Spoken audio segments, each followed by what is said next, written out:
l'INSPE de Toulouse, Occitanie-Pyrénées, au laboratoire Cognition, Langue, Langage et Ergonomie. Alors pour la présenter brièvement, je peux dire qu'elle a commencé par des études de mathématiques pures et ensuite a fait un doctorat d'astronomie fondamentale, mécanique céleste et géodésie à l'Observatoire de Paris, dont le sujet était apport de l'analyse non linéaire à l'étude géophysique de la rotation de la Terre. Elle a ensuite été recrutée à l'IUFM, enfin qu'on appelle l'INSPE maintenant, pour développer des ressources pédagogiques multimédia, puis un poste de maître de conférence à Toulouse. Elle a alors réorienté ses activités de recherche autour de l'enseignement et de l'apprentissage des sciences, une reconversion thématique en psychologie du développement, et en particulier du développement des connaissances en astronomie chez l'enfant et aux facteurs de changement conceptuel. Elle a obtenu son HDR il y a 2 ans. Et donc, elle va nous parler de cela tout de suite. Je lui laisse la parole. À toi, Valérie. Oui, bonjour, bonjour à tous. Merci de m'accueillir dans le cadre du colloque Astro-Edu et des séminaires de l'IAP. Donc, j'ai choisi en fait de présenter un peu un état de l'art des recherches en psychologie cognitive et en psychologie du développement qui se sont intéressées au processus d'acquisition et de construction de connaissances en astronomie chez l'enfant, principalement l'enfant d'école élémentaire. Et en particulier, je vais présenter quelques résultats de recherche qui concerne la compréhension du concept de forme de la Terre chez l'enfant, en lien donc avec à la fois les enseignements explicites qu'il va recevoir, son contexte culturel, les différents témoignages plus ou moins convergents auxquels il est confronté, mais également ses intuitions, observations ou expériences propres avec le monde environnant. Alors, il faut savoir que le domaine de la psychologie s'est fortement intéressé au développement des connaissances en astronomie, parce que ce sont des connaissances qui sont principalement contre-intuitives et surtout pour lesquelles l'expérience directe n'est pas possible. Donc, comprendre la façon dont les connaissances se développent dans ce domaine permet d'avoir des informations plus générales sur les processus cognitifs sous-jacents à l'appréhension de phénomènes abstraits ou contre-intuitifs et également au rôle des témoignages, au rôle relatif des témoignages d'autrui, de l'enseignement, de la transmission culturelle et des intuitions sur cette compréhension. Alors, je vais partager, pardon, j'ai oublié de partager mon écran.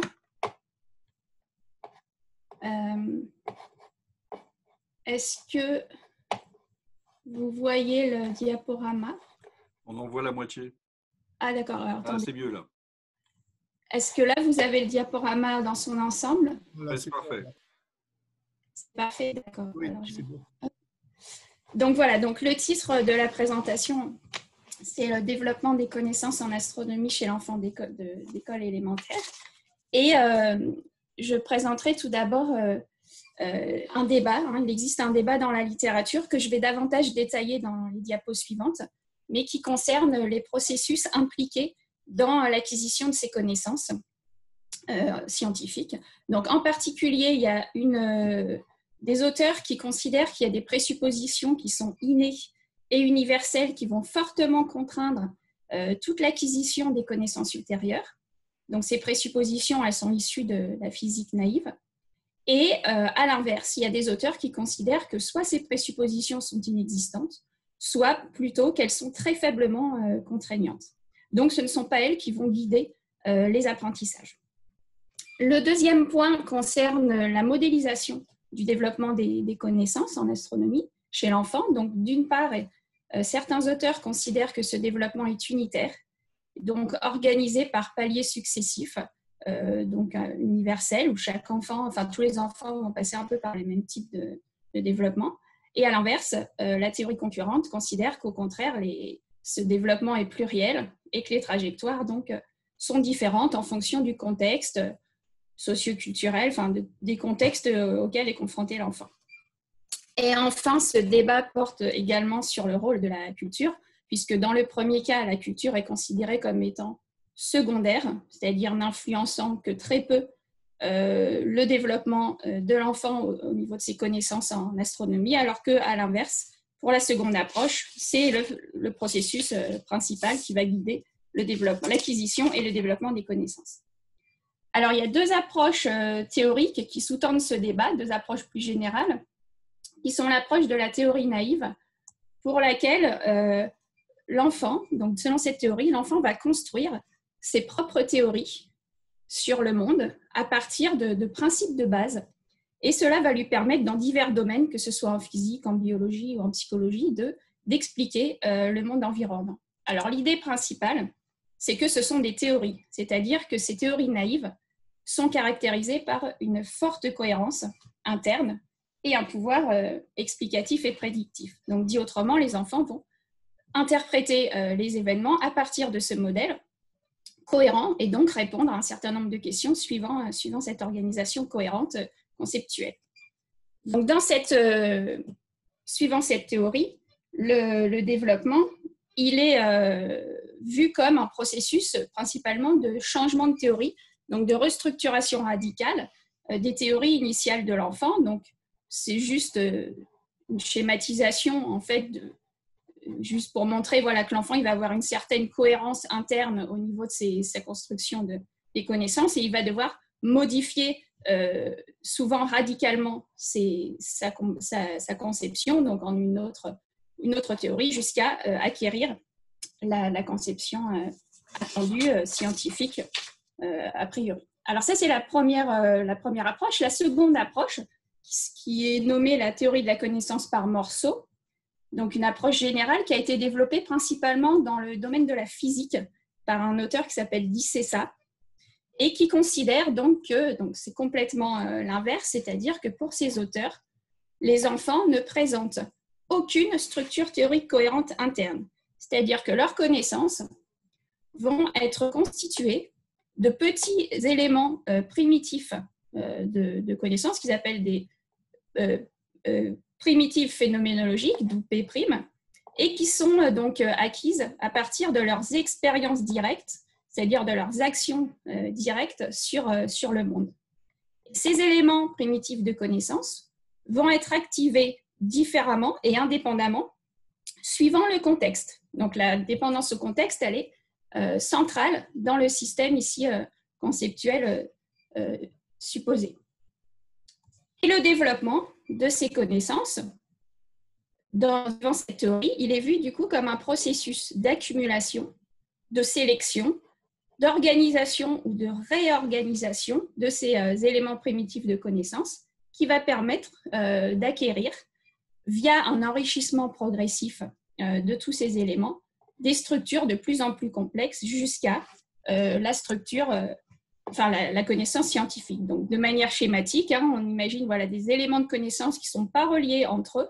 L'enfant va sélectionner, réorganiser et faire du lien entre ces éléments différents jusqu'à réorganiser les choses sous forme d'un enrichissement vers la connaissance attendue, la connaissance scientifique. Alors, ces deux approches générales, en fait, elles nous intéressent parce qu'elles ont influencé deux courants qui sont en opposition, qui concernent spécifiquement le développement, l'acquisition et le développement des connaissances en astronomie chez l'enfant. Donc, d'une part, il s'agit de la théorie des modèles mentaux en astronomie, donc qui est issue directement de la vision de la première théorie, c'est-à-dire de la théorie naïve, et qui voit les choses donc, de la façon suivante, c'est que l'enfant, dans le domaine de l'astronomie, acquiert et structure de manière cohérente ses connaissances sous forme de représentation interne qu'ils nomment des modèles mentaux. Donc, je vais décrire dans les diapositives suivantes ces modèles. Et le développement donc, des connaissances en astronomie, il va être fortement contraint par des présupposés initiaux et universels, sur lesquels je vais revenir également. Donc ça, c'est le facteur principal qui va contraindre l'acquisition et le développement des connaissances chez l'enfant. Et dans une seconde mesure, le contexte culturel, mais qui va être donc à la marge, qui va simplement agir sur certaines petites spécificités des modèles mentaux. Alors, avant de décrire les différents types de modèles mentaux, en fait, ces auteurs ont proposé une structure conceptuelle hypothétique qui serait sous-jacente à l'émergence de ces modèles cohérents, ces représentations internes cohérentes chez l'enfant, et qui se base sur les principes suivants. Donc, il a été montré, par exemple, par Speck et Baillargeon, que les bébés possédaient des principes de base innés qui allaient guider donc l'acquisition de leurs connaissances ultérieures sur le monde. Donc, ils appellent ça des contraintes ou des présuppositions ou des intuitions. Et celles-ci sont organisées dans un cadre théorique général plus large de la physique dont les enfants n'ont pas forcément conscience. Et ce cadre théorique de la physique va contraindre tout le processus d'acquisition des connaissances ultérieures à propos du monde physique. Donc, ces idées de base sont reprises dans le cadre de l'astronomie en supposant qu'on a aussi un cadre théorique sous-jacent à l'interprétation des phénomènes d'astronomie qui est basé sur un certain nombre de présuppositions ontologiques et épistémologiques que je vais décrire juste après. Simplement, je voulais vous montrer la façon dont ces résultats ont été obtenus chez le bébé. Donc là, ça n'a rien à voir avec l'astronomie, mais c'est pour illustrer cette histoire de cadre théorique ou d'idées naïves. En fait, donc les auteurs ont proposé des événements de familiarisation aux enfants où il y avait donc un support, une boîte qui était poussée sur le support. Et ensuite, ils avaient deux groupes de bébés, donc c'est des enfants dès l'âge de 3 mois qui sont concernés ici dans cette expérience. Donc, un groupe de bébés où la boîte, en fait, était poussée et tombée. Et un événement impossible où, pour l'autre groupe de bébés, la boîte était poussée et restée ensuite en lévitation après être sortie de la boîte. Et en fait, ce qu'ils ont observé, c'est que les bébés avaient un temps de fixation beaucoup plus important, enfin significativement plus important lorsque la boîte ne tombait pas que lorsqu'elle tombait. Et à partir de ce type d'expérience, ils ont déduit qu'il y avait des savoirs précoces, comme ici le fait que l'objet devait chuter. Donc, pour revenir à notre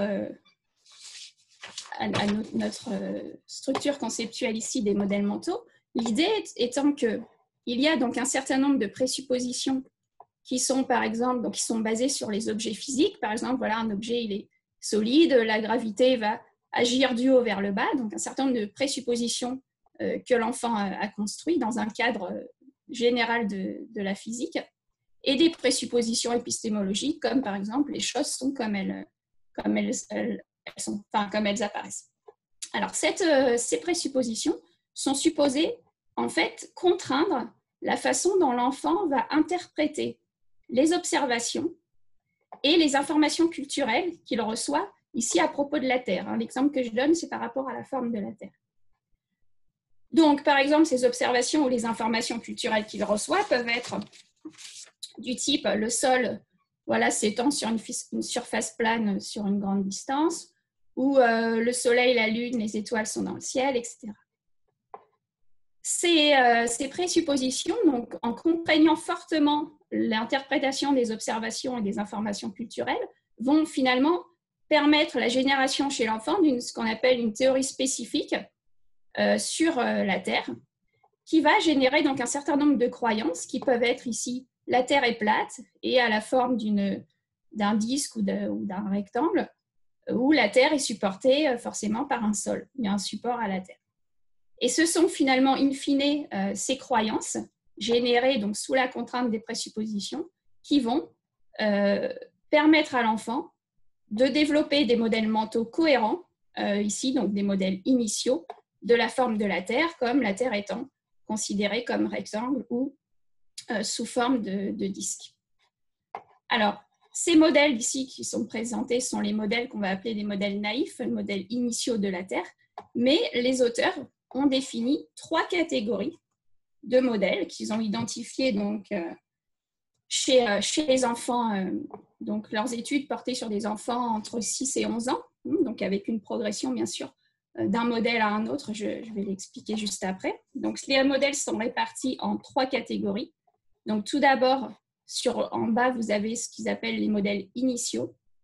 Donc un modèle de Terre en forme de disque, un modèle de Terre rectangle.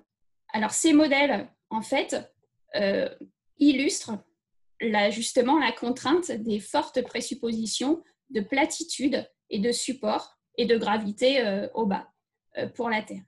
Donc ce sont des modèles sur lesquels la Terre est plate Elle peut être ronde ici, mais en étant plate, et avec les hommes qui ne peuvent habiter que sur le dessus. Et on peut avoir également la notion de support qui est sous-jacente. Alors, lorsque l'enfant il est confronté à des informations de rotondité de la Terre, en fait, selon ces auteurs, il va créer, pour ne rentrer ni en contradiction avec les informations scientifiques qu'il reçoit, ni en contradiction avec ses présuppositions, il va créer des modèles qui sont appelés des modèles synthétiques, pour lesquels, finalement, il va concilier les deux sources d'informations sans rentrer du tout en contradiction et sans avoir à choisir l'une ou l'autre des représentations. Donc, ça va être, par exemple, ici, le modèle de Terre double, où, en fait, les hommes vivent sur un sol plat, sur une Terre plate, et la Terre sphérique, finalement, c'est la Terre, c'est une planète qui est dans le ciel. C'est-à-dire que voilà, les enfants, à ce type de, lorsqu'ils vont être interrogés, ce type de modèle, ils vont pouvoir, par exemple, dire qu'on habite sur un sol plat avec un support et que si on veut voir la Terre, on regarde vers le haut. Donc, c'est interprété comme étant l'expression de ce type de modèle. Autre modèle qui a été retrouvé, c'est un modèle de Terre creuse. Donc, dans ce modèle, en fait, la Terre est sphérique, mais on va habiter à l'intérieur de la Terre sur un sol plat. Et donc, là aussi, on résout la contradiction apparente de platitude et de rotondité de la Terre. Et enfin, la Terre aplatie avec la même idée, mais on habite sur un sol exagérément plat, sur le dessus de la Terre, sans la notion de gravité. Et enfin, le modèle scientifique, le modèle attendu, on va avoir la Terre avec sa forme sphérique et les hommes qui peuvent habiter tout autour avec la présupposition de gravité au bas qui est abandonnée également. Donc l'idée pour ces auteurs, c'est que finalement, tous les enfants, quel que soit leur contexte culturel, vont passer par ces différents stades. Alors, pas forcément par tous, mais on va avoir des modèles d'abord naïfs, qui concernent les modèles initiaux et synthétiques, et ensuite vont atteindre le modèle scientifique. Et cela va prendre du temps, parce que ça demande de réviser des présuppositions fondamentales de la physique. Alors, ils ont fait le même type d'études avec, dans le cadre du cycle journée-nuit, et de la même façon, ils ont observé, toujours de manière limitée, un nombre fini de modèles. Donc là, il y en a un peu plus, mais c'est quand même un nombre à chaque fois limité de modèles, avec les trois mêmes catégories. Des modèles initiaux, où l'enfant construirait initialement des modèles où la Terre est plate et le Soleil est soit occulté, soit part dans l'espace, ou alterne avec la Lune jour-nuit de cette façon sur un mouvement de translation au bas. Ensuite, les modèles synthétiques seraient liés, en fait, donc là, avec une Terre qui devient sphérique, mais avec une alternance systématique du Soleil et de la Lune, soit avec un mouvement de translation, soit avec un mouvement de rotation, mais avec les deux astres qui sont toujours diamétralement opposés. Et éventuellement, la rotation de la Terre sur elle-même, mais avec la Lune fixe en face du Soleil, toujours de la même façon, diamétralement opposée. Et enfin, la construction du modèle scientifique, où là, effectivement, la Terre va tourner sur elle-même, mais la Lune va également tourner autour de la Terre. Et le Soleil, en première approximation, ici, sera considéré comme fixe pour expliquer le cycle journée-nuit. Donc voilà, toujours la même idée, une progression avec trois types de modèles et en nombre fini, quels que soient les enfants interrogés. Alors voici, juste pour faire une petite illustration, un dessin qui avait été obtenu avec un enfant de CM2, où il expliquait un petit peu comment se passait le changement de la journée à la nuit. Donc on avait une Terre sphérique avec donc un petit personnage qui pouvait habiter effectivement partout autour de la Terre et une balle qui allait retomber sur le sol, mais associée donc à un mouvement alternatif de translation du Soleil et de la Lune. Alors, toujours pour continuer sur cette théorie des modèles mentaux en astronomie, le développement, comme on l'a vu, conceptuel, il est considéré comme passant par des étapes, qui sont les différentes catégories de modèles mentaux. Et selon Wozniacki et Breuer, donc avec 2 études clés en 92 et en 94, donc effectuées sur des enfants américains et des enfants grecs, ils retrouvent entre 65% et 80% des enfants qui vont posséder un modèle mental cohérent. C'est-à-dire ils vont réussir à classer tous les enfants dans soit une catégorie initiale, soit synthétique, soit scientifique. Les autres modèles étant considérés comme des modèles incohérents et représentant donc un pourcentage très faible de l'ensemble des enfants. Donc les enfants ici ont entre 6 et 11 ans. Donc le schéma développemental, c'est un schéma développemental linéaire. On va passer d'un stade, d'un palier à un autre. Et ce qui était aussi intéressant, c'est qu'ils ont remarqué que finalement, alors ça a été dit par ce matin dans un autre exposé, c'est qu'en fait, ils ont remarqué qu'il y avait un problème de catégorisation de la Terre qui permettait d'expliquer cette difficulté d'acquisition du modèle scientifique. C'est qu'au départ, la Terre, elle est considérée comme n'étant pas un corps céleste, mais un objet physique comme n'importe quel objet terrestre. Et ils observent, donc en interrogeant les enfants, ils observent donc au départ la Terre qui est un peu considérée comme à part, qui n'est pas dans les corps célestes, et ensuite un changement de catégorisation où la Terre devient une planète comme les autres et qui permet du coup de s'affranchir un peu des présuppositions initiales de la physique naïve et d'acquérir le modèle scientifique. Donc, de manière générale, il a été montré que lorsque les objets n'étaient pas assignés à une catégorie adéquate, il y avait effectivement une difficulté dans les apprentissages. Alors, pour résumer, avant de passer à la deuxième théorie, les modèles mentaux considèrent que les connaissances des enfants sont organisées de manière cohérente en astronomie, sous forme de représentations internes, qui sont donc des modèles mentaux, universels et en nombre limité.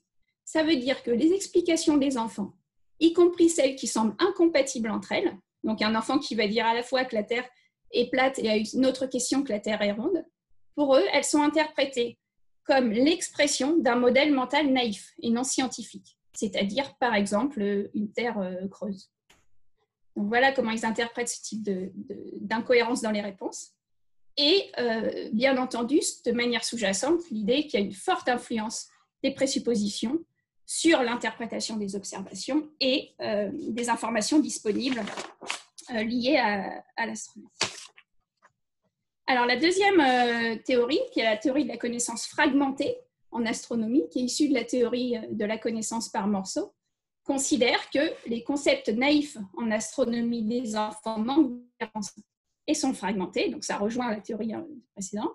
Et donc l'idée de base, c'est que plutôt que de voir les enfants comme des petits scientifiques qui vont faire leurs propres observations, vont construire leurs propres théories, par leurs propres modèles cohérents, ils sont d'abord considérés comme finalement n'ayant pas d'idée a priori et du coup ils vont acquérir peu à peu des éléments de connaissance qui viennent principalement de leur culture, et on verra qu'ils mettent l'accent fortement sur l'enseignement explicite.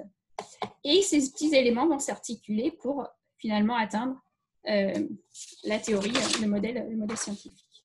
Donc le développement des connaissances s'effectue donc sous la forme d'une accumulation de ces fragments qui n'ont pas de lien entre eux, a priori, et au fur et à mesure que l'enfant est exposé à des informations culturelles.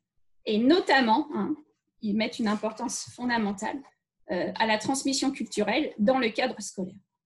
Donc le développement, à l'inverse, là, il est pluriel, c'est-à-dire que chaque enfant va passer par un cheminement différent, il n'y a pas d'universalité de la façon dont on va apprendre ces concepts. Et l'enrichissement graduel et la réorganisation des fragments, qui va permettre donc d'acquérir ici la connaissance scientifique, elle va être d'autant plus facilitée qu'on va utiliser des artefacts culturels, comme des globes terrestres, des matériels, on va dire, pertinents par rapport à la connaissance visée, et à travers énormément donc, les interactions dans le langage et donc les outils comme les livres, comme je viens de dire. Donc les artefacts culturels incluant le langage et tous ces outils. Donc pour résumer, les connaissances en astronomie, donc on est vraiment sur une position inverse, sont fragmentées et dépendent du contexte. Elles s'organisent systématiquement au cours du temps en une théorie scientifique. Et à l'inverse, là, les explications incompatibles, donc un enfant qui répond un coup que la Terre est plate, un coup que la Terre est ronde, pour ces auteurs, ça relève de représentations internes sous forme de fragments différents, qui sont bien sûr pas reliés, mais ces fragments vont être activés indépendamment dans des contextes spécifiques. C'est-à-dire que la dépendance au contexte, elle est fondamentale dans cette vision. Et en fait, ils vont expliquer simplement, suivant un problème de perspective, c'est-à-dire l'enfant qui va répondre à un coup que la Terre est plate, c'est que simplement il va se placer dans un contexte local, de perception locale, et ensuite il va répondre que la Terre est ronde parce qu'il va se placer dans une perspective globale. Donc il rejette l'idée que l'enfant ait dans sa tête une représentation, par exemple, de Terre creuse avec à la fois du rond et du plat, simultanément dans le même modèle. Donc les fragments de connaissances au sujet de la Terre sont largement influencés par les processus de transmission culturelle, donc les enseignements, les médias, etc. Et l'enrichissement et la systématisation de ces connaissances n'est pas ou très peu contraint par les présupposés. Donc, dans leur idée, c'est que très rapidement, finalement, grâce au processus d'enculturation, on va pouvoir atteindre la connaissance attendue. Alors, il est clair qu'on comprend bien que pour ces deux approches, le rôle de la culture versus les intuitions est très différent, est vu très différemment. Puisque pour le tenant des modèles mentaux, l'information culturelle va interagir avec les fortes intuitions, mais sans les remplacer. C'est-à-dire, les enfants ils vont construire des modèles qui vont synthétiser les deux sources de connaissances, tout en restant cohérents dans leur représentation. Alors que pour les tenants de l'approche fragmentée, la transmission culturelle, elle va être centrale, et au contraire, les intuitions vont être très peu influentes, et elle va être centrale et elle va permettre aux enfants de comprendre finalement les phénomènes non observables grâce à sa non-congruence avec leurs éventuelles croyances initiales, qui sont, selon ces auteurs, du coup, rapidement et facilement abandonnées au profit de l'information scientifique. Donc, c'est le facteur fondamental, le facteur principal, qui est donc considéré comme étant l'enseignement. Enfin, la transmission culturelle. Alors, il y a eu plusieurs études interculturelles qui ont été menées par les différents courants, où du coup, on va avoir des conclusions qui vont être finalement assez différentes suivant les auteurs. Donc ici, ce sont dans le courant des modèles mentaux, les auteurs ont en fait répliqué leur étude qui avait identifié ces modèles mentaux de la Terre chez des enfants d'Inde et des enfants sur l'île de Saba. Alors, ce qu'ils ont observé, donc leur idée, c'était justement de mettre en avant, de tester l'universalité des modèles mentaux et le rôle contraignant des intuitions. Donc, ils ont observé qu'ils retrouvaient exactement les mêmes types de modèles, c'est-à-dire des modèles plats initiaux, des modèles synthétiques et des modèles scientifiques, avec des petites particularités, comme par exemple ici en Inde, un disque qui va flotter sur de l'eau ou une terre rectangle, plate et rectangle qui va flotter sur de l'eau, et qu'ils interprètent comme reflétant simplement les mythologies locales ou des organisations sociales ou culturelles des différentes groupes d'enfants. Donc, ils en déduisent que les modèles mentaux sont universels et que les présuppositions, les intuitions sont également universelles et fortement contraignantes puisqu'on va retrouver le même type de représentation chez les enfants, quelle que soit leur culture, leur contexte culturel. Donc, il y a d'autres auteurs qui ont cherché à identifier les rôles relatifs des intuitions et de la transmission culturelle sur l'acquisition des connaissances, donc ici liées à la forme de la Terre, en s'intéressant aux enseignements explicites. Donc, l'idée de cette étude, c'était de comparer des réponses d'un groupe d'enfants anglais avec un groupe d'enfants australiens pour lesquels l'enseignement est différent, en ce sens où, en Australie, l'enseignement de l'astronomie débute dès la maternelle. Donc, ils ont comparé des enfants de moyenne section CP et CE2, donc on va dire de 4-5 ans jusqu'à 8-9 ans, au sujet de leur compréhension de la forme de la Terre. Donc, les deux parallélépipèdes, rose clair et rose foncé, sont associés plutôt à des réponses scientifiques ou de terre sphérique, et les verts plutôt des réponses plates. Et ce qu'ils observent, c'est que finalement, avec un enseignement précoce, les enfants en Australie vont avoir des réponses davantage liées à la sphéricité de la Terre et plus précocement que les enfants anglais, pour lesquels l'enseignement de l'astronomie ne démarre qu'au CE2. Donc, ils vont en déduire finalement qu'il y a une transmission culturelle directe des connaissances qui va être facilitée donc, par la précocité de l'enseignement, et donc ils vont montrer l'influence de cette transmission. Donc, du coup, ça leur permet de relativiser le rôle contraignant des présupposés, puisqu'ils vont dire que finalement, les présuppositions, elles vont être plus ou moins influentes, en tout cas, elles vont perdre leur influence ou leur facteur contraignant si les enseignements sont proposés précocement à l'enfant. Donc, très rapidement, il va pouvoir abandonner un peu ces idées intuitives de terre plate, par exemple.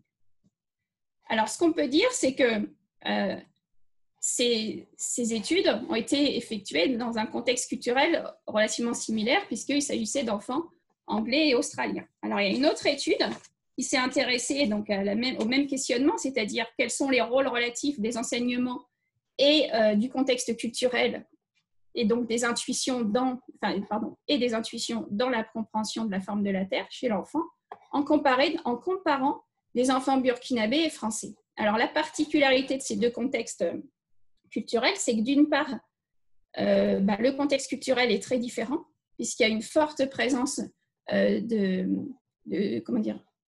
une forte culture animiste qui est encore présente au Burkina Faso, et un contexte plus mécaniste chez les enfants français, avec des accès à des informations scientifiques via les médias ou les musées scientifiques, ce à quoi n'ont pas accès les enfants burkinabés.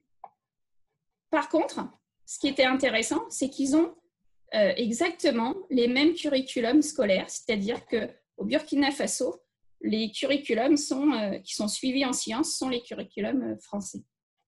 Donc, ça veut dire qu'ils reçoivent les mêmes enseignements, théoriquement, au même moment, au niveau de l'école. Donc, ces enseignements démarrent en CE2, et on voit que, malgré des enseignements similaires, on va avoir davantage de réponses qui restent associées à des visions de terre plate chez les enfants burkinabés, et davantage de réponses associées à des terres sphériques chez les enfants français, malgré le même enseignement. Donc, ça remet un peu en cause l'idée que finalement, seul l'enseignement permettrait d'abandonner les présuppositions initiales des enfants.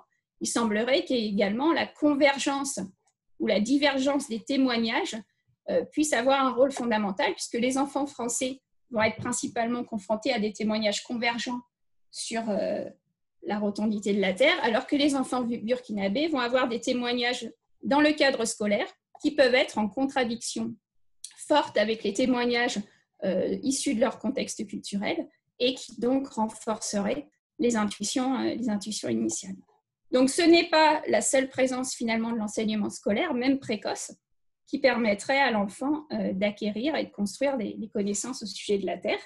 Et on voit qu'effectivement, ce que je viens d'expliquer, c'est qu'au Burkina Faso, la difficulté, ça va être la gestion de plusieurs visions concurrentes du monde.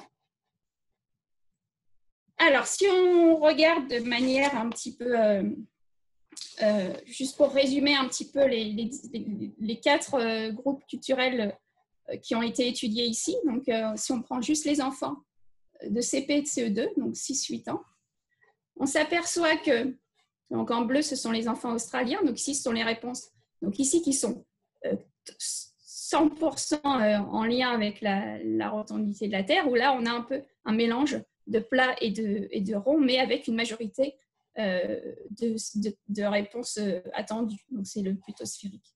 Donc, on a une majorité d'enfants australiens qui utilisent donc des réponses principalement scientifiques dès le CP. Mais ce sont aussi ceux, on a vu, qui apprennent le plus tôt l'astronomie à l'école, avec des témoignages convergents par rapport à leur contexte culturel. Les réponses plutôt plates, c'est-à-dire on a une majorité de réponses de terre plate et quelques éléments de rotondité, elles apparaissent principalement chez les enfants burkinabés. Donc, on a vu que là, on avait divergence des témoignages malgré un enseignement proposé en CE2. Et si on compare donc avec les enfants français, par rapport à l'enseignement similaire, on voit qu'on a effectivement des profils qui sont assez différents ici au niveau des catégories initiales, enfin naïves. Et on s'aperçoit, si on regarde le vert et le rouge, qu'en fait, on a des choses qui sont complètement comparables. Et il s'agit des enfants français et anglais. Et en fait, là, on a à la fois un contexte culturel qui est similaire et également des enseignements qui sont similaires, puisque les enseignements démarrent pour les deux contextes culturels en CE2. Et bon, après, au niveau des programmes précis en Angleterre, je ne sais pas, mais en tout cas, les thèmes liés à la Terre démarrent en CE2 pour les deux contextes. Alors, l'influence des présupposés, du coup, ce qu'on peut peut-être en déduire, c'est que l'influence de ces présupposés sur le développement conceptuel en astronomie va dépendre à la fois du contexte culturel et des enseignements que l'enfant reçoit, et bien sûr, des interactions entre tout ça et des différents, finalement, de la convergence ou de la divergence des différents témoignages sur le même objet qu'il va pouvoir recevoir. Alors, ce qu'il faut savoir, c'est que ces études interculturelles, elles ont permis de discuter du rôle des présuppositions versus la transmission culturelle dans l'acquisition des connaissances en astronomie. Mais il faut savoir que ce débat théorique, en fait, il se double d'un débat méthodologique, puisque les auteurs vont utiliser finalement des façons de recueillir les conceptions des enfants très différentes. D'un côté, les tenants de la théorie des modèles mentaux vont utiliser des questionnaires ouverts et des tâches de production.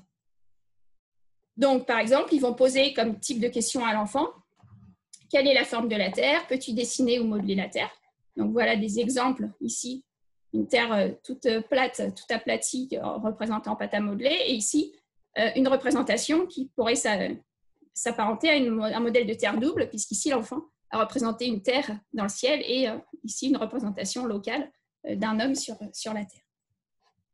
Et au niveau de l'analyse des réponses, les auteurs utilisent une analyse qualitative, c'est-à-dire ils vont associer les réponses des enfants à des réponses a priori attendues par modèle et regarder un peu un degré d'adéquation entre le pattern de réponse de l'enfant et les réponses attendues modèle par modèle. Donc, c'est sur un critère relativement arbitraire, puisque ça peut être 80% d'adéquation ou 90% suivant les études. Alors, les tenants de l'approche fragmentée, à l'inverse, ils utilisent des questionnaires fermés ou à choix multiples et des tâches de reconnaissance. Donc, par exemple, ils vont poser la question suivante à l'enfant: la Terre est-elle ronde ou plate? Ou bien, parmi des modèles, lequel va correspondre le mieux à la forme de la Terre selon toi? Donc, on va lui présenter des modèles et donner explicitement les différentes réponses possibles que l'enfant doit choisir. Et à partir de ce type de questionnement, d'entretien avec l'enfant, les auteurs vont regarder de manière statistique s'il y a des associations entre les réponses d'un même enfant en lien avec tel ou tel modèle.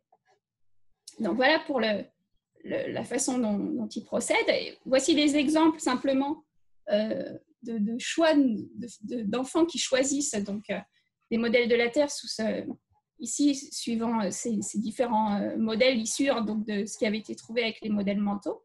Donc là, on a un enfant qui choisit une terre sphérique. Et ici, on a un enfant qui avait produit une terre rectangle et plate. Alors là, je vais essayer de mettre le son. Je vais juste vous faire écouter un petit extrait d'un entretien avec un enfant qui semble avoir, à partir ici de cet extrait, un modèle de terre creuse, c'est-à-dire qu'il a construit une terre sphérique, vous voyez sa boule en pâte à modeler sphérique, mais il va indiquer qu'on habite à l'intérieur de la Terre, sinon, bien sûr, on tomberait si on était dessous. Alors, pour mettre le son... Tu as partagé l'audio, Valérie? Il faut que tu ailles dans... Partager le son, ok. Alors, dites si vous entendez bien le son. C'est bon? D'accord, donc ça c'est... C'est bon, c'est bon. Très bien. Dis-moi, sur ta Terre, où est-ce qu'ils vivent les gens?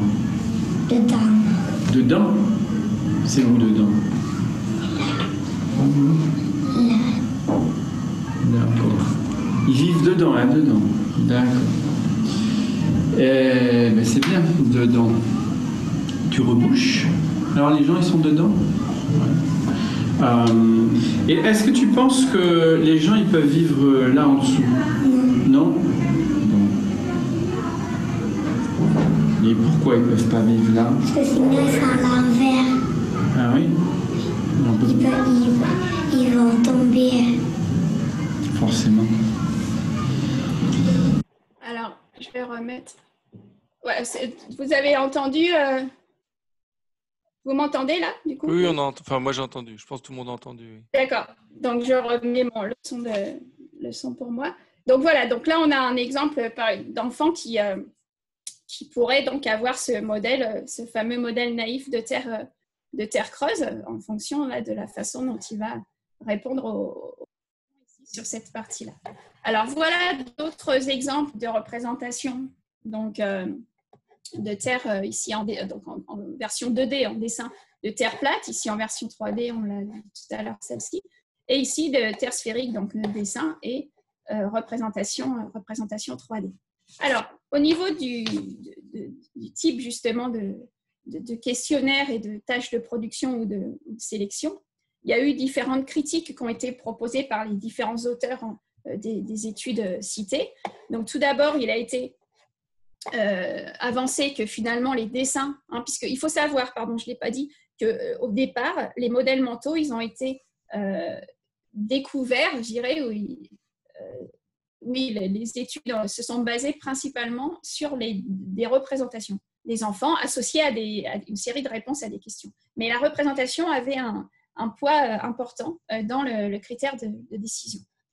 Donc, ceci a été critiqué en disant que finalement, les dessins étaient peu susceptibles de représenter fidèlement la vision de la Terre d'un enfant parce qu'il y avait une difficulté, bien entendu, de représenter un objet en 3 dimensions sur un support en 2 dimensions, puisque ça demandait des conventions et un apprentissage spécifique pour être réalisé.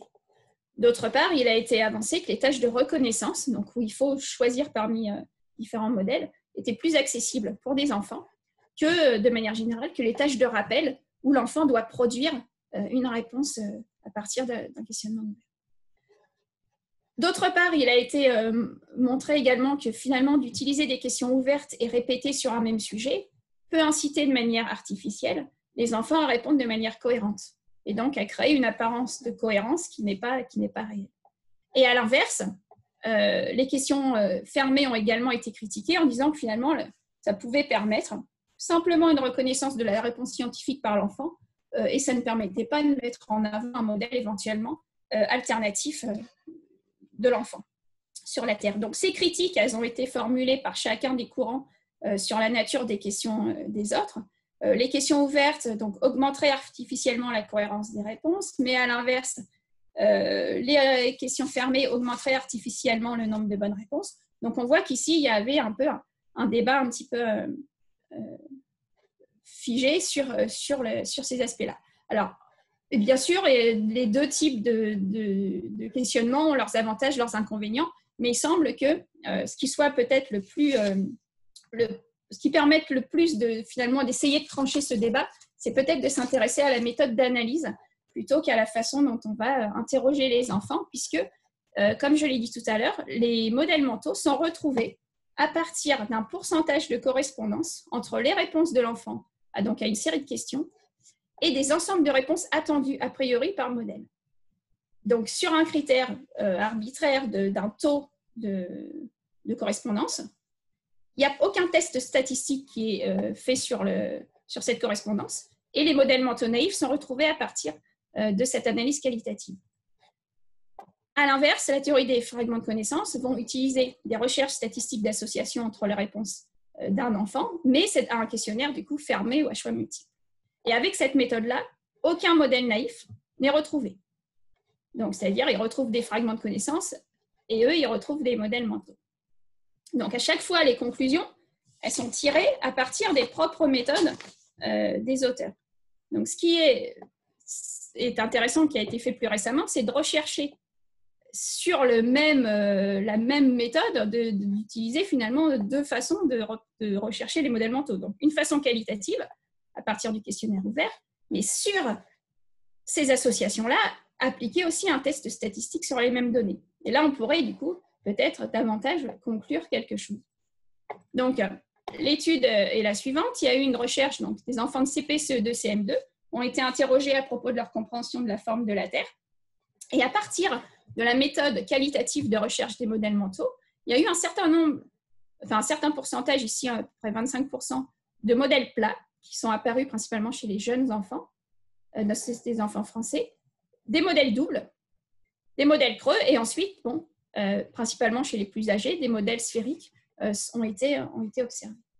Et on a eu quand même un taux assez important de modèles inconsistants, c'est-à-dire des réponses vraiment mélangées qui ne permettaient pas de dire que l'enfant avait un modèle cohérent de la Terre.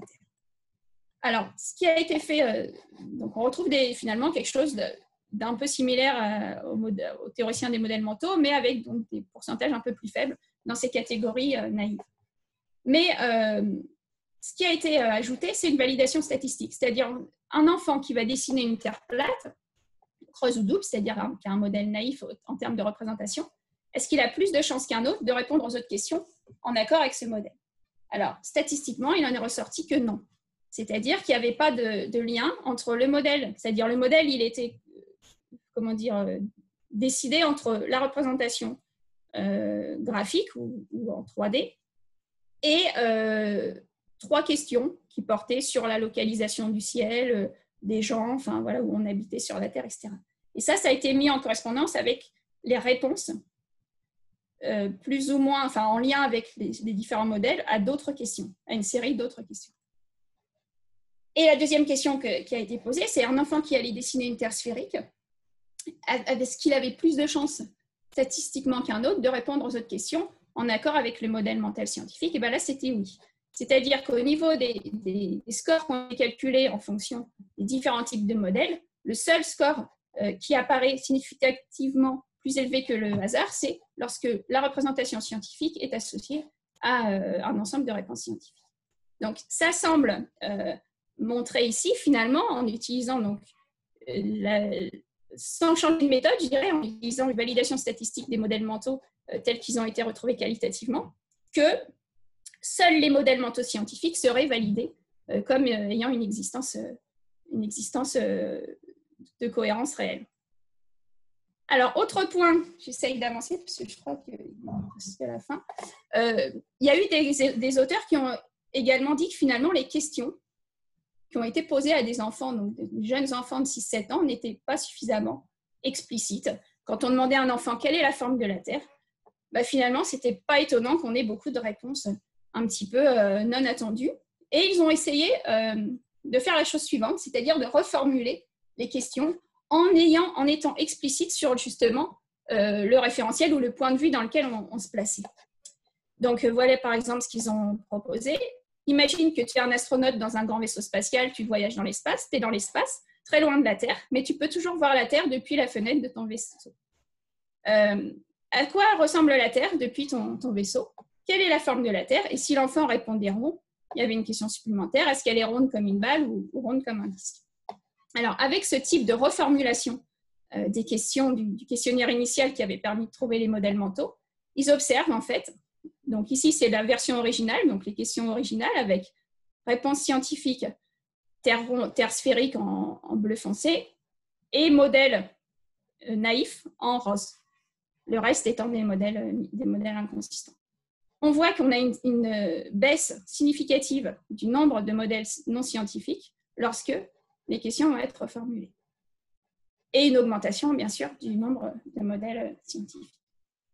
Alors, pour aller plus loin, il y a eu la tâche de dessin qui a été proposée à des adultes tout venant, c'était des étudiants en psychologie, et on s'aperçoit que la tâche de dessin, finalement, si ces dessins avaient été réalisés par des enfants, on aurait pu conclure qu'ils avaient des modèles de terre plate, par exemple ici, ou de terre creuse, par exemple, pour ce modèle-là.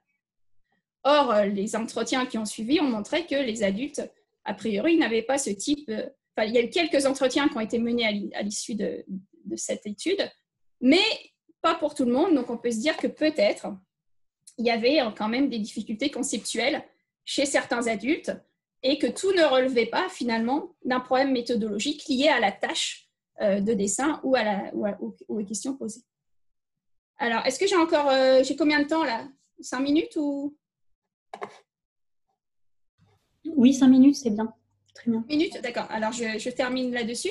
Donc, ce qui a été fait pour aller plus loin là-dessus, c'est pour tester cette validité en fait des tâches de dessin et des questions, ça a été proposé finalement ce questionnaire, donc le questionnaire initial qui a été donné aux enfants, à des astronomes professionnels. Donc, si les astronomes répondent entre guillemets de manière scientifique aux questions du questionnaire, alors ça permettra de dire que le questionnaire finalement a une certaine validité conceptuelle. Si les astronomes donnent des réponses qui ont été jugées comme non scientifiques par les auteurs du questionnaire, alors ça veut dire, bien entendu, qu'il n'y a pas de problème conceptuel, donc c'est forcément un problème méthodologique qui va être lié au questionnaire lui-même. Alors, ce qui a été intéressant, j'avance vite parce que j'ai encore 3 diapos, je crois. Ce qui a été intéressant, c'est qu'on recueille, avec cette étude-là, 36% de réponses non scientifiques à propos de la Terre de la part des astronomes. Alors, par réponse non scientifique, ce sont des réponses qui ont été considérées comme étant non scientifiques si elles étaient proposées par les enfants, par les auteurs initiaux. Et lorsqu'on fait une recherche qualitative de modèles mentaux, on ne trouve que 43% de modèles cohérents sphériques de la Terre.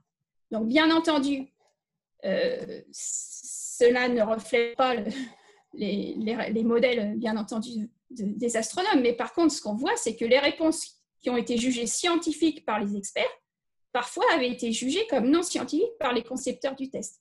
Donc, ça pose un problème, puisque ça veut dire qu'il y a eu des déductions de réponses d'enfants qui ont été faites à partir, finalement, d'interprétations erronées de ce que pouvait être une réponse attendue à un certain nombre de questions posées par rapport à la Terre.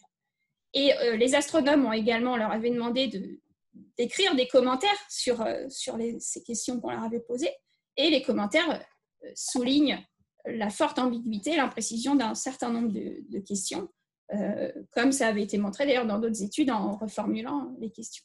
Donc, ce qui est intéressant ici, c'est que finalement, ce questionnaire qui a permis d'identifier les modèles mentaux semble manquer de validité.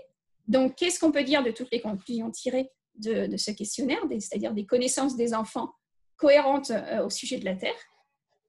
Les modèles finalement naïfs de la Terre, ils semblent apparaître à partir de toutes ces études comme des artefacts méthodologiques qui reflèteraient majoritairement des difficultés liées à la tâche plutôt que des difficultés conceptuelles.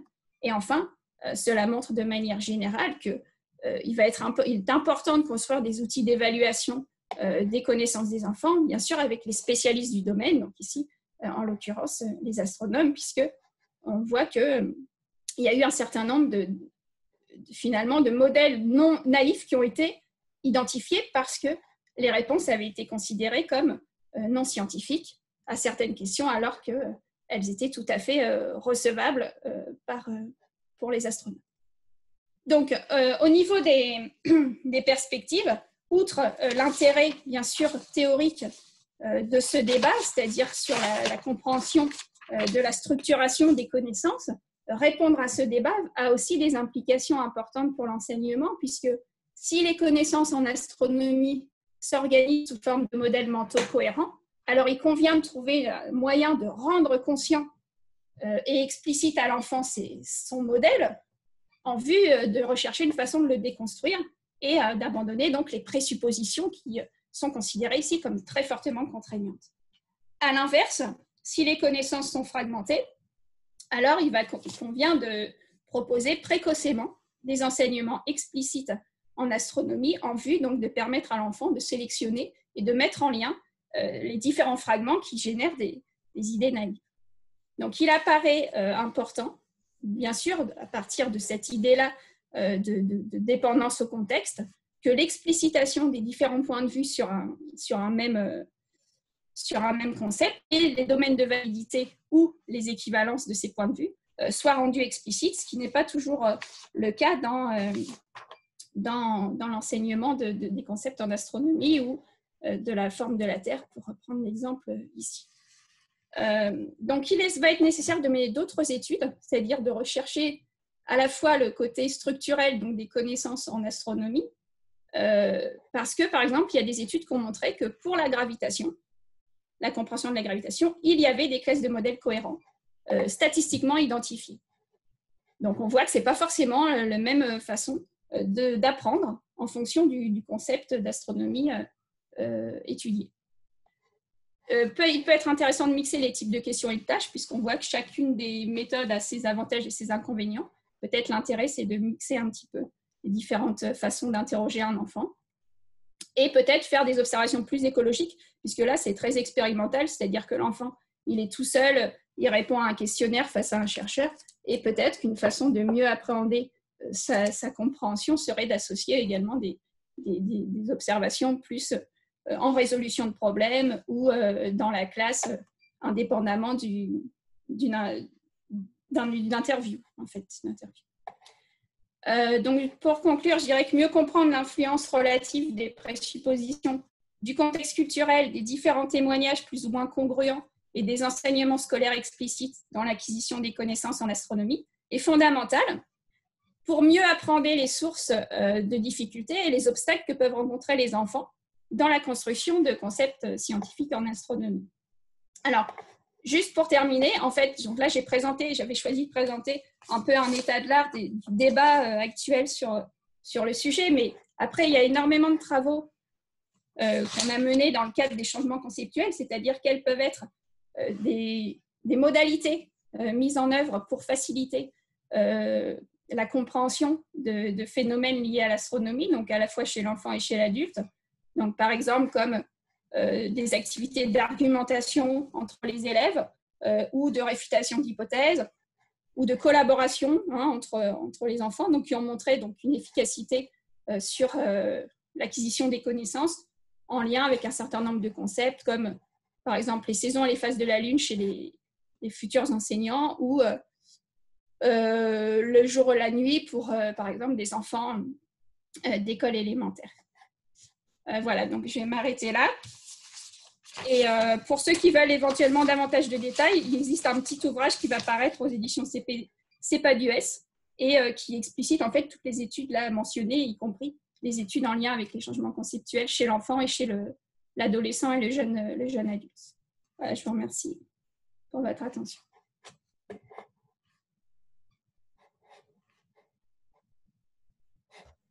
Merci beaucoup pour cet exposé. Donc pour les questions, vous pouvez lever votre main dans le chat. Et Roger, je te laisse du coup donner la parole aux personnes qui veulent poser des questions.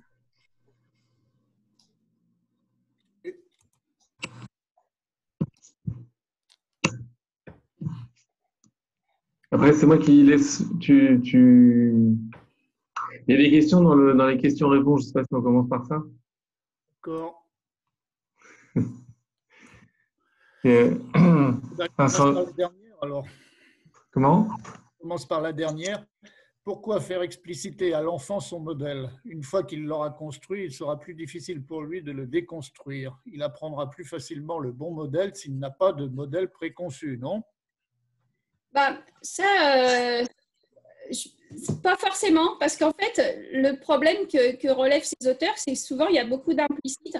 Et donc, du coup, l'enfant, en fait, quand il répond à une question au sujet de la Terre, par exemple, cycle jour-nuit, en fait, il n'a pas forcément conscience de ces présuppositions fortes qui contraignent son interprétation des phénomènes. Alors, peut-être lui faire prendre conscience, c'est à tester, hein, je n'ai pas de réponse, on va dire, scientifique à donner, parce que je n'ai pas d'étude qui a montré que c'était mieux ou pas mieux, mais peut-être, je me dis, l'idée de lui faire rendre explicite, c'est de lui montrer en quoi son modèle, effectivement, permet d'expliquer les observations ou les informations qu'il reçoit, mais comment on peut, du coup, expliquer aussi autrement les choses de manière à ce qu'il puisse abandonner son modèle en ayant compris pourquoi il y avait un autre modèle qui était peut-être plus pertinent. Et voilà. Je ne sais pas si Noël, tu veux réagir à ça. Sinon, une autre question. Y a-t-il eu des études comparatives en France dans des milieux sociaux différents? rural, d'éducation prioritaire, etc., pour avoir des éléments de comparaison dans le cadre d'un enseignement similaire, mais avec un contexte culturel différent? Alors, à ma connaissance, non. Les études qui ont été menées, qui s'intéressaient au contexte culturel différent, c'était dans d'autres, donc par exemple comme au Burkina Faso ou au Maroc, il y a eu des études aussi, ou dans d'autres pays comme l'Inde, etc. Mais au niveau de l'aspect rural ou urbain, je n'ai pas de connaissances d'études en France là-dessus.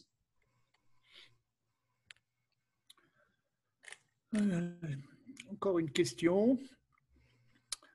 S'agissant des modèles mentaux de la Terre, quelles sont les insuffisances d'un modèle justifiant le passage d'un modèle I justifiant le passage au modèle I+1 de la représentation plane à la représentation sphérique?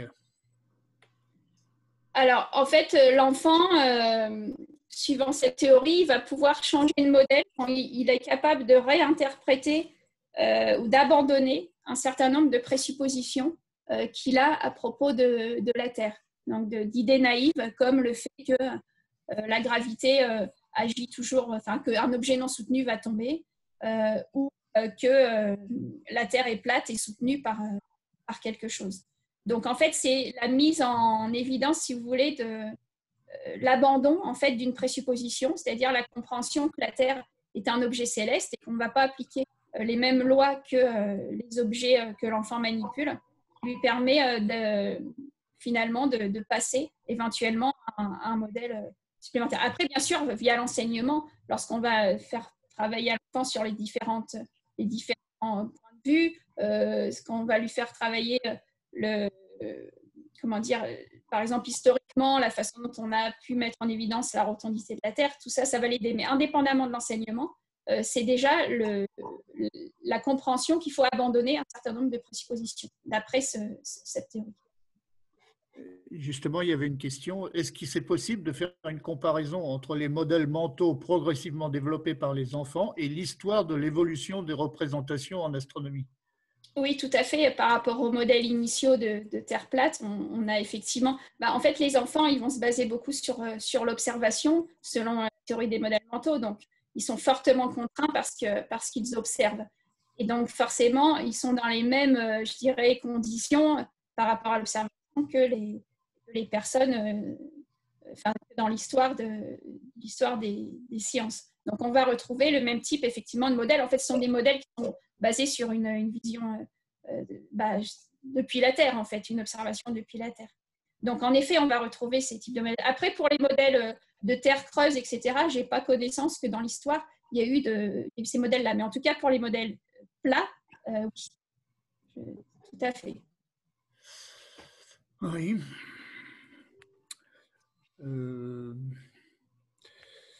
Isabelle qui pose la question. Il y a eu la thèse de Clémence Perronnet sur le sujet, dont son titre « La culture scientifique des enfants en milieu populaire. Étude de cas sur la construction sociale du goût, des pratiques et des représentations du science ». Est-ce qu'il y a un mot à dire là-dessus? Je ne connais pas cette thèse. Donc, si la personne veut dire quelque chose, avec plaisir, je ne peux pas en parler parce que je n'ai pas connaissance de ce travail. C'est Isabelle Vauglin. Pendant que je donne la parole à Isabelle, il y a la question de Pierre Guillard. Pierre Guillard. Est-ce qu'il y a des études sur la présupposition initiale de finitude? Parce qu'il a remarqué que tous les modèles que tu as évoqués sont finis. Est-ce qu'il y a des études sur le fait de cette présupposition initiale de finitude? En fait, au niveau des… Alors, non. Après, au niveau de la présupposition de finitude, en fait, il n'y a pas eu d'études là-dessus. Par contre, effectivement, les modèles qui sont identifiés sont tous des modèles finis. Il n'y a pas de modèle où la Terre serait plate à l'infini, par exemple. Mais comme les présuppositions, d'après cette théorie des enfants, se basent beaucoup sur les présuppositions de la physique naïve, en fait, ils se basent beaucoup sur l'interprétation des objets qu'ils peuvent manipuler. Et du coup, ils sont face à des objets qui sont finis.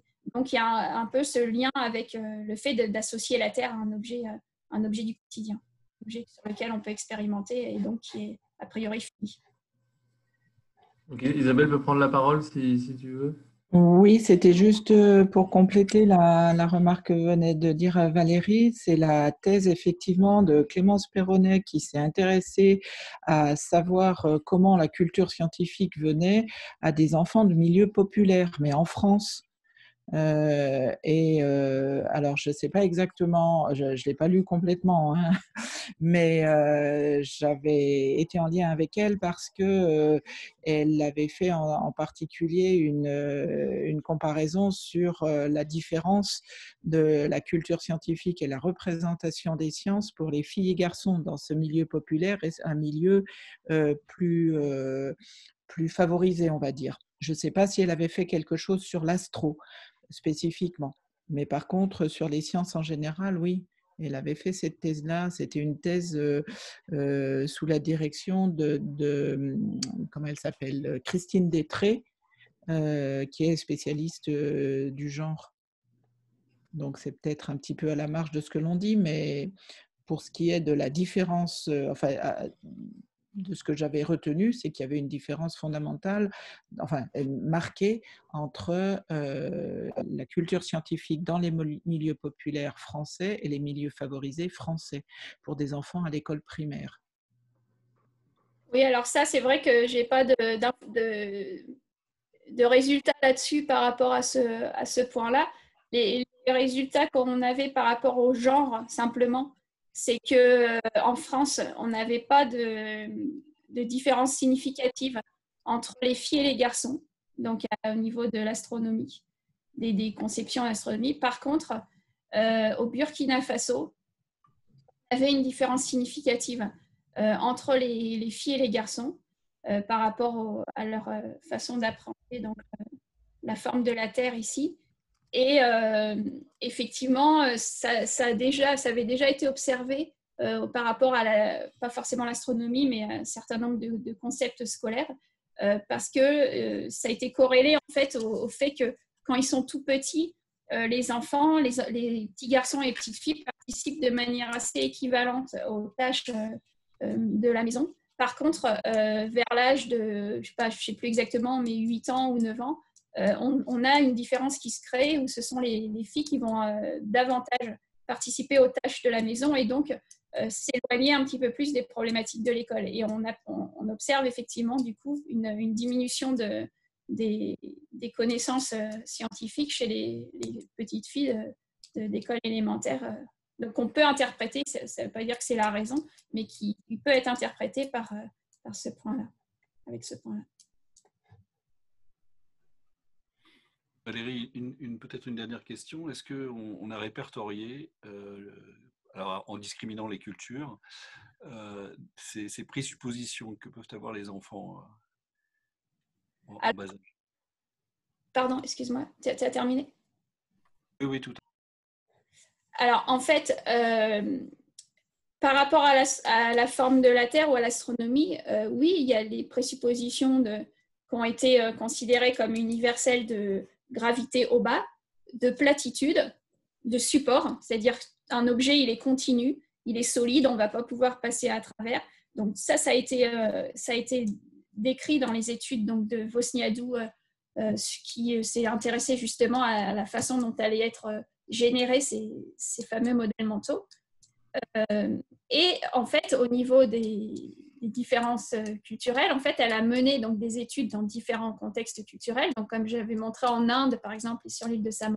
Et comme elle retrouve le même type de modèles mentaux, elle en conclut qu'effectivement, ces présupposés de la physique naïve sont universels et sont innés, quelle que soit la culture. Alors, ce qui n'est pas forcément la position des autres théoriciens, qui considèrent que ces contraintes seraient effectivement peut-être existantes, en effet, parce qu'elles sont basées sur l'observation même, on a vu chez le bébé, qui a déjà finalement des connaissances de ce qu'il va attendre, qu'est-ce qui va se passer, est-ce que l'objet va tomber ou ne va pas tomber. Mais par contre, pour le deuxième courant théorique, ces présuppositions, elles sont très peu contraignantes, c'est-à-dire que très rapidement, l'enfant est capable de les abandonner. Donc là, ils sont en désaccord sur ce point-là.